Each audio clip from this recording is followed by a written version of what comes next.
Com a nossa proposta de dialogar a arte com a espiritualidade ou com a visão de mundo cristã,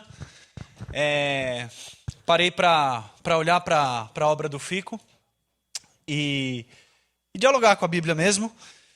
E eu achei muito interessante esse lance dele apontar, né? Então isso pelos prédios, pelas paredes, esses traços, essas riscas, essas frestas, apontando com algum propósito. Eu olhava assim, e aí quando ele me falou esse lance das cores, eu falei, cara, é isso mesmo. E depois que ele fala que o azul aponta ele para uma realidade transcendente, para o divino, enquanto o vermelho está ligado mais à vida dele, às trombadas aí e tudo mais. Isso ajuda muito. Ajudou o pessoal até que foi colocar os quadros, né? Então, o pessoal antes de eu chegar, o pessoal tava assim, mandaram uma mensagem. O quadro é meio abstrato, cara. A gente não sabe se ele tá de ponta cabeça ou não. Aí quando ele falou um pouquinho da obra, a gente falou, não, agora a gente já sabe como é que vai ficar. E tem um livro muito pequeno da escritura chamado Filemão. É um livro muito curioso, é uma fresta pequena, mas que é uma fresta que, olhando para ela, a gente vê uma realidade imensa que está acontecendo, uma dinâmica espiritual enorme que está acontecendo por trás dessa pequena fresta. E essa carta, ela, como se fosse a ponta de um iceberg de uma fresta concreta, palpável, que estava apontando para o sagrado. Ela, embaixo dessa ponta do iceberg, tem uma história muito interessante. Então, eu queria navegar um pouquinho por essa história, que começa meio do final. A gente tem um cara no final da sua vida, que provavelmente tinha um rosto muito envelhecido, tinha marcas no seu corpo que remetiam à escravidão, algemas da escravidão. E esse cara viveu no primeiro século. E lá para o final da sua vida, ele ficou sabendo que algumas pessoas, é muito provável que algumas pessoas estavam reunindo cartas do apóstolo Paulo. E tudo que o apóstolo Paulo tinha escrito. E ele chega com um pedaço velho e diz que tinha sido escrito por Paulo. E tudo isso é um exercício de imaginação por trás dessa carta.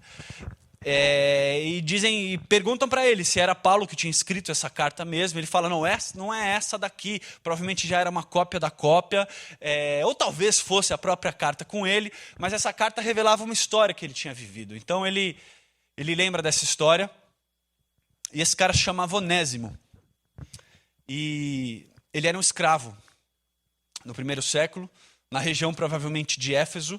E talvez não um escravo como esses de filme americano, daquele plantation, aquele escravo de lavoura ou dessa realidade brasileira, mas podia ser até um tutor, ele podia ser responsável pela educação daquele senhor, a quem ele era servo, mas ele era muito emblemático que provavelmente ele nasceu já nessa condição de escravidão, nessa condição de cadeias. Por causa do nome dele, Onésimo, tem o significado de útil. E era muito comum nessa época que desse o nome para a criança depois que a criança vingasse, por assim dizer, entre aspas. Então, muitas das crianças não sobreviviam. Então, por mais triste que isso seja, eles pensavam, não vamos dar o nome antes de saber se a criança vai sobreviver ou não, para não se apegar. Se a criança sobreviver, a gente nomeia. Então, na hora que ia nomear, já nomeava com o aspecto da criança. Então, se ele tinha uma orelha um pouco maior, se ele era alegre, se ele não era, jogava uma espécie de apelido, mas jogava esse nome na criança. E provavelmente devia ser um cara, uma criança esperta, uma criança viva, uma criança atenta, agitada, igual umas que tem por aqui, né, Paulinha? Dessas que você traz com você. E aí, meu, beleza? Desses assim que tá sempre correndo, né? E então deram esse nome, é um nome típico para um escravo. Que ele seja útil. Ele foi taxado de ser útil. E ele cresce, a gente não tem informações sobre esse decorrer da vida dele, mas uma informação a gente tem, que em determinado momento, ele se cansou. E ele deu um salto em direção à liberdade. Um salto buscando ser livre. E ele pôs tudo em risco, o Onésimo. Ele roubou provavelmente alguma coisa da casa que ele era servo. Talvez ele possa ter agredido alguém para fugir. E tomou um navio no porto em rumo à liberdade. Eu penso que provavelmente ele queria conquistar uma liberdade individual. Uma liberdade, aquela liberdade que ele pensou assim, que eu não tenha que dar satisfação para ninguém, que eu não tenha que obedecer a ninguém, se eu não quiser, que eu não tenha que prestar contas a ninguém, que eu seja independente, que eu seja autônomo. Ele queria ser dono do seu próprio nariz, da sua própria vida, de si mesmo. Ser dono de si mesmo. Então ele se joga nesse salto à liberdade. Mas eu percebo também que há um salto para a liberdade buscando o autoconhecimento. O nome dele foi dado por essa característica. Havia essa obrigação de servidão que foi colocada sobre ele, na identidade dele. Você é um servo, você é um escravo. E deviam haver mais algumas pressões e coisas que tinham grudado sobre ele. E ele quis se livrar disso, ele quis se autoconhecer, se descobrir, sem ser esse nome que foi dado para ele, sem ser essas obrigações que foram colocadas sobre ele. Mas ele também deu um salto de liberdade, eu acredito, para ir além de barreiras sociais e barreiras étnicas. E barreiras dessa estrutura social que era a escravidão. Essas barreiras tiravam a liberdade dele e ele deu um salto na liberdade para se ver livre dessas amarras sociais, dessas amarras de desigualdade. E ele entra nesse navio e muito provavelmente vai para o centro do mundo, para Roma. Atrás, em busca de toda essa liberdade. E ele chega em Roma e encontra a efervescência romana. Ele encontra uma cidade cheia dos seus aquedutos, com água corrente, com água quente, com estalagens, com pessoas de todos os lugares do mundo, com templos, com jogos e com uma espécie de arte muito curiosa que se chamava mimo. Era uma arte que misturava alguns aspectos de circo, olha aí Wesley, misturava uma arte circense, mas também misturava bizarrices que nem amputar braço e perna, assassinar pessoas, disputas de gladiadores, tudo isso era arte também. Junto com a música e as outras coisas. E ele está nesse centro do mundo, nessa efervescência de Roma, tem os governadores, é a cidade do imperador, é a cidade de César, e ele está atrás da sua liberdade. Quando ele encontra algumas frestas, algumas riscas, algumas coisas que apontam ele para essa liberdade transcendente. E é muito provável que ele entrou em contato com alguém que tinha sido curado. Que ele estava conversando com alguém e a pessoa dizia, eu era cego de nascença, e eu não sou mais, eu estou vendo. E ele ouvia falar sobre essa cura física. E é muito provável também que ele entrou em contato com algumas pessoas que diziam, eu estou experimentando algo que eu me sento à mesa de um cônsul romano, sendo eu também um servo e um escravo, e nós comemos na mesma mesa, nós partimos do mesmo pão. Nós somos família. O cônsul é meu irmão, e eu sou irmão do cônsul. E ele deve ter ficado assustado com esse negócio. Primeiro uma pessoa curada de uma enfermidade de nascença, e depois uma pessoa que está vivendo além de todas as barreiras das quais ele havia fugido. E é provável também que ele se deparou com pessoas que encontraram compaixão, pessoas que tinham recebido alimento, pessoas que tinham recebido comida, e é possível até que ele tinha ido em busca dessas pessoas que estavam dando alimento, dessas pessoas que estavam dando cuidado. E é possível também que ele entrou em contato com pessoas que tinham um olhar vivo, um olhar livre, e que na retórica delas, que nas palavras delas, elas falavam que eram livres e que tinham experimentado uma liberdade diferente de tudo. E ele foi atrás de saber dessa cura, dessa quebra de barreira, comendo na mesma mesa, de quem estava dando comida e de quem tinha esse brilho nos olhos, dizendo que era livre. E quando ele entra em contato com essa fresta, que estava numa comunidade ali dentro de Roma, que tinha gente de todos os tipos, ele ouve falar que essa comunidade girava em torno de um evento que tinha acontecido em outro lugar. Um evento que tinha acontecido na Palestina. E esse evento começou com esse movimento de cima para baixo, muito parecido talvez com essas linhas vermelhas, de um Deus que estava acima de tudo, desse ser divino impossível de ser conhecido meramente pelo esforço humano, e esse ser divino tinha se revelado numa pessoa que era o próprio Deus e que era o Filho de Deus, e que essa pessoa que ela ensinou, ela viveu com algumas pessoas, mas ele sofreu uma morte como de ladrão, e nessa morte fez uma espécie de substituição, uma espécie de reconciliação entre todas as pessoas de todo o mundo, de todas as nações, de todas as línguas, de todas as culturas, com esse Deus que estava acima de tudo. E nessa reconciliação, eles experimentaram vida e liberdade. Esse mesmo que foi crucificado havia ressuscitado e estava vivo. Esse mesmo que foi crucificado, o espírito dele havia descido dos céus e habitava nessas pessoas dessa comunidade.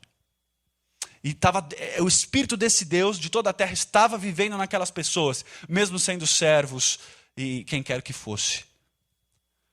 E uma vez em contato com essa comunidade, que era essa fresta para o transcendente, ele experimentou uma liberdade.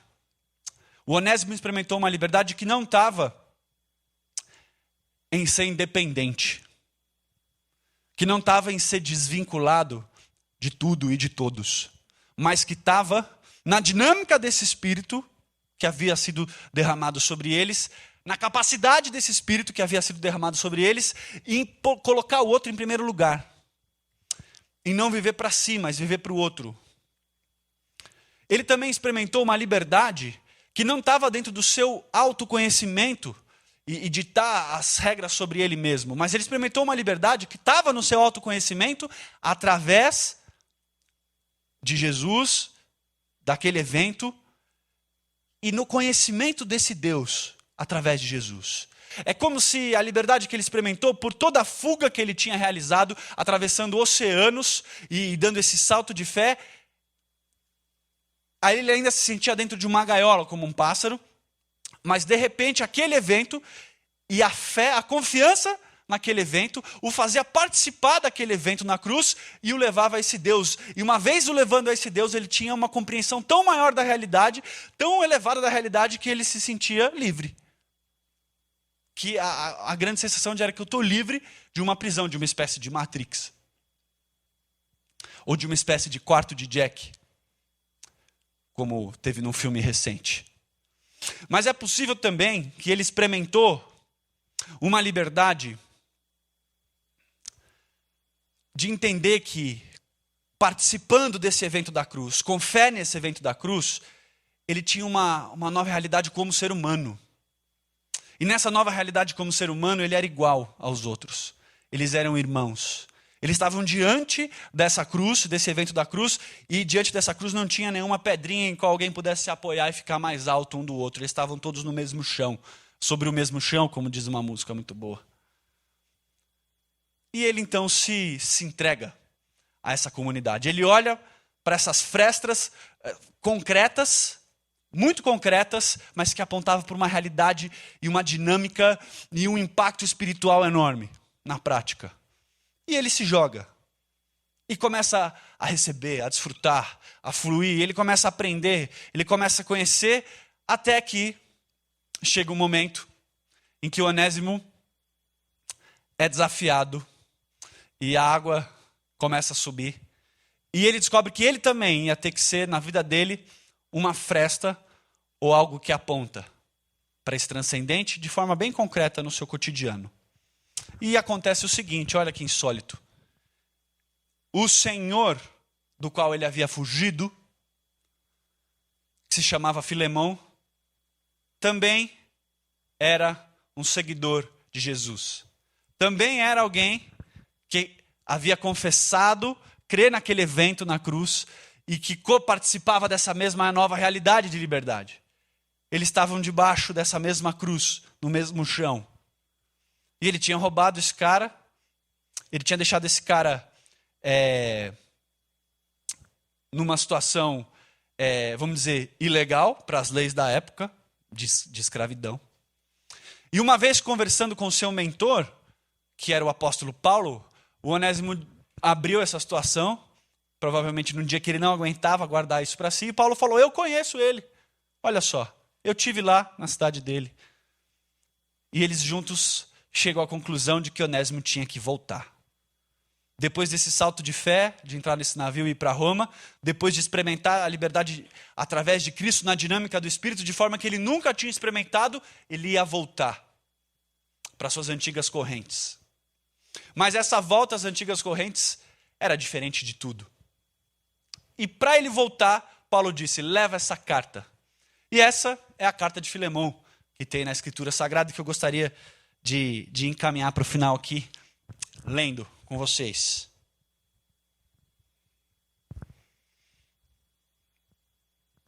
Diz assim, é uma carta de Paulo se endereçando a Filemão, o antigo senhor de Onésimo, que a gente ouviu um pouquinho sobre a história dele.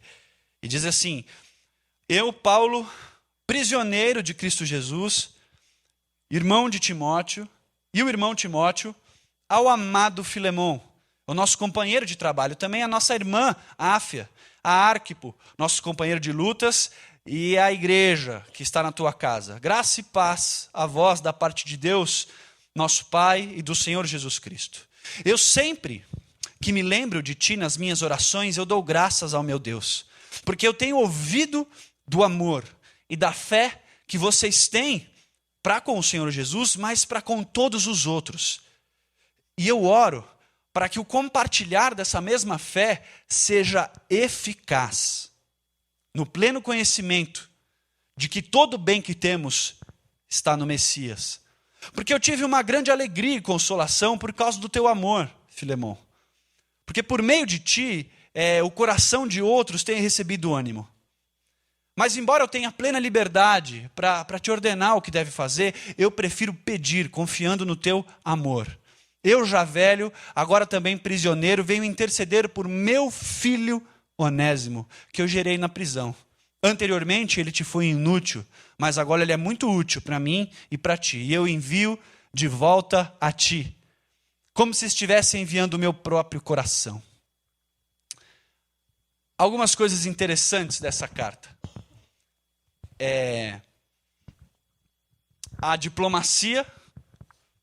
A gente tem aqui o Sinho, poeta que é craque em diplomacia, formado em relações internacionais e vai fazer o mestrado no Líbano aí, se Deus quiser. Tá levantando recursos aí, né, Sinho? Uma boa.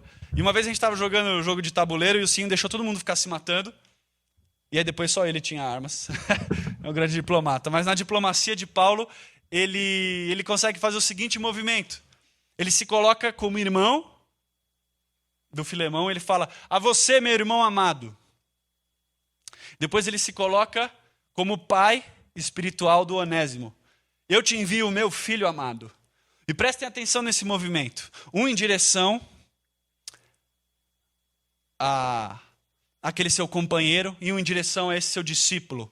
Esse movimento, conectando os dois como parte da mesma família. Se você é meu irmão e se ele é o meu filho na fé, vocês são parte da mesma família.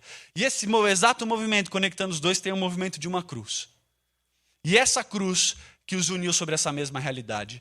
E Paulo diz: eu não vou te ordenar nada, mas eu confio que debaixo dessa realidade poderosa espiritual que a gente tem vivido em Cristo, de forma concreta, as coisas vão se transformar. E ele não vai ser mais seu escravo, mas ele vai ser seu irmão amado. E recebe ele como se eu fosse o meu próprio coração. E é interessante que quem olhasse para essa situação ia ver na prática, na questão da escravidão, na relação entre senhor e escravo, uma transformação que seria impossível negar, uma realidade espiritual maior que estava acontecendo. Eu acho que esse é o desafio para nós que a Arte do Fico deixa de alguma forma. Que de maneira concreta, a gente seja frestas. Tá osso isso aqui hoje, né? Nós sejamos janelas. Olha só, agora saiu. A gente seja janela, gente, para uma realidade espiritual maior.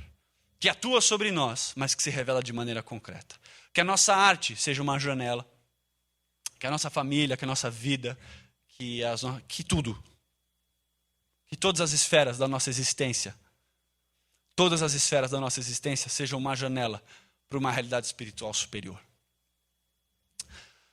Vamos se conectar de alguma forma com essa realidade espiritual superior em oração?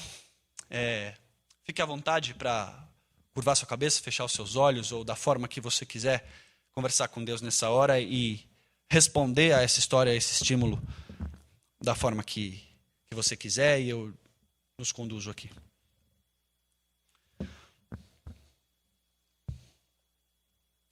Deus, é tão verdadeiro o desejo que a gente tem de liberdade. Ele é tão concreto, ele é tão sufocante às vezes, quando a gente não alcança essa liberdade. É uma liberdade, eu creio, Deus, que não é alcançada na independência, pois do contrário não estaríamos livres, estaríamos sozinhos. Não é alcançada no autoconhecimento somente, mas no autoconhecimento que vem de te conhecer através do seu Filho na dinâmica do teu Espírito. E eu acredito que uma liberdade também de todas as barreiras sociais, políticas, do sistema, uma vez que a nossa humanidade é transformada na pessoa do seu Filho. Uma vez que temos essa profissão de fé nesse evento da cruz, que nos liberta e nos transforma hoje. Que possamos ser essas janelas, que possamos entrar e procurar ao Senhor por essas janelas também. É a nossa oração nessa terça, um pouco fria, mas que nosso coração, por mais clichê que isso pareça, Deus, esteja aquecido no Senhor. Através de Jesus, na dinâmica do Espírito que oramos. Amém. E amém. Tudo que a gente mais deseja, mesmo não sabendo bem do que se trata.